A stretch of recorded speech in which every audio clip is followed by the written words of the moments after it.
Bonjour tout le monde, bienvenue dans ce nouveau numéro du C'est lundi, que lisez-vous? Comme chaque lundi, on va répondre à 3 questions, les livres que j'ai lus cette semaine, les livres que je suis en train de lire et ceux que je compte lire la semaine prochaine. Alors, pour cette semaine, j'ai terminé Fedelines, d'après ce que j'ai vu sur le site, il faut prononcer comme ça. Bon, je trouve quand même que ça fait plus classe Fedelines, je sais pas. Donc je l'ai terminé le lundi quand j'ai fait la vidéo, donc de suite après, ou mardi, non mardi. J'ai vraiment beaucoup aimé, donc j'ai quand même les mêmes reproches à faire que la semaine dernière, donc beaucoup trop long à démarrer, mais trop long tout court, enfin, du début à la fin il n'y a pas beaucoup d'action, même presque pas. C'est pas un ennui, enfin je veux pas dire que je me suis ennuyé durant ma lecture, mais voilà, on aimerait que ça bouge un peu plus. C'est pas un ennui, vous savez, l'ennui de... Comment expliquer, c'est pas un ennui car bon, c'est long, et j'ai aimé lire, aimé découvrir ce monde, découvrir les Fedelines, etc.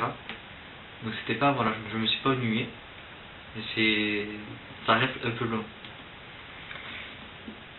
Voilà, sinon j'ai vraiment beaucoup aimé l'histoire, même si elle est pas très mise en avant dans le livre. Moi j'espère quand même pour la suite que l'histoire sera plus développée. Voilà, sinon l'histoire est assez déconstruite pour qu'on s'y intéresse jusqu'à la fin. Désolé.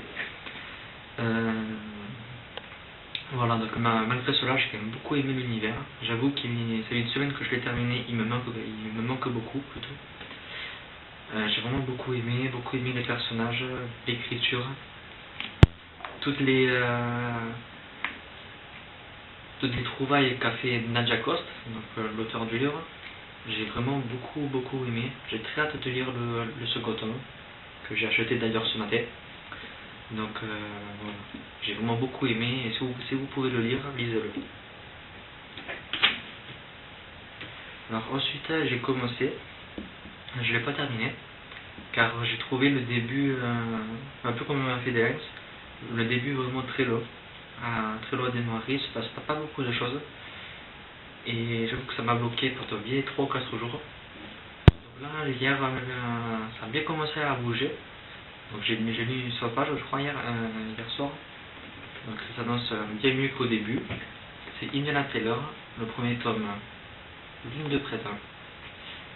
Donc comme je vous l'ai dit, le début est plutôt long, on a hâte que ça démarre. Il a fallu attendre quand même 150 pages je crois, 60 pages, qui se passe avec quelque chose, qui découvre en fait ses pouvoirs, car pour ceux qui ne savent pas, ça raconte l'histoire de Indiana Taylor, donc le jeune homme sur la couverture, qui vit dans un clos de loup-garou, et sa mère était humaine, son père était loup-garou, et ils ne savent pas il n'a pas encore développé ses pouvoirs, ils ne savent pas s'il est loup-garou ou humain, en sachant que sa mère n'était pas une humaine à proprement parler, mais qu'elle avait un pouvoir, celui de remonter le temps, donc passer au futur. C'est un nom mais je ne sais plus le nom exact. Donc il est Robusto, donc il va découvrir dans le livre qu'il est comme sa mère, mais sauf qu'il le découvre au bout de 150 pages. Donc les 150 premières pages, c'est voilà, du blablatage sur sa vie, sur les loups-garous, etc. C'est quand même plutôt long à commencer. J'aime beaucoup l'écriture, j'aime beaucoup les personnages. L'histoire commence à être bien intéressante. Moi je suis quand même là. Je suis ici. Là ça commence vraiment à être pas mal. Donc j'ai hâte de savoir la suite. J'espère que je serai surpris par la fin, car je pense avoir compris. J'ai une petite idée sur la fin, mais je sais pas trop. Donc je vais voir par la suite. J'espère le finir ce soir ou demain. Ça dépend mon envie de lire, vu qu'en ce moment il est un peu à néant. Voilà, donc c'est là quand même une bonne lecture pour le moment. Je vous en dirai plus lundi prochain. Par la suite, deux livres en prévision. Pardon. Le premier c'est sur mon Kindle, donc c'est pas vraiment, c'est une nouvelle, je pense, je sais pas trop, de Gudule, l'auteur Gudule, qui est édité chez Bragelonne. Soit La petite fille aux araignées, soit La babysitter. Donc c'est des nouvelles ou des contes, je sais pas, de 120 pages environ, d'horreur, d'épouvante, un peu de tout mélanger. J'ai hâte de découvrir son univers, donc je pense en lire cette semaine. Je pense, car j'ai aussi le livre La prophétie à lire,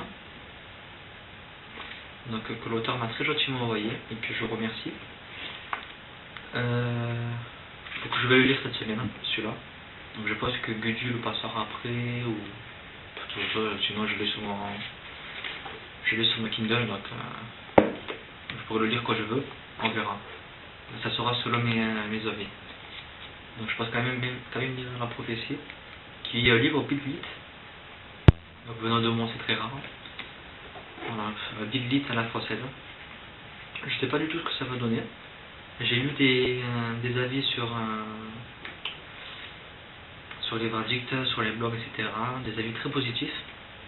Donc je pense pas être déçu quand même. Ça a l'air vraiment pas mal du tout. Et vu que j'ai lu que seul Bit Lit, Succubus Blues, oui c'est ça, j'avais beaucoup aimé. J'ai Bonne, c'est Anita Beck qui m'attend dans ma part. J'ai peur de les sortir pour tout vous dire. Donc voilà, je vais me relancer dans le Bit Lit avec ce livre. Et je vous tiens au courant la semaine prochaine. En plus il n'est pas très gros. Donc je pense qu'il faudra quand même se lire vite. Voilà. Donc c'est tout pour ce lundi. Non, j'allais dire que j'allais faire il m'a mis une mailbox cette semaine, mais on n'est que le 16, donc ça attendra. Dommage, car j'ai déjà plus de 24 livres en plus de ma page pour ce mois-ci. Ça promet. Voilà, donc c'est tout pour ce lundi. J'espère que vous avez passé une bonne semaine. Que vous allez passer une bonne semaine plutôt. Et on se dit à très bientôt. Bye.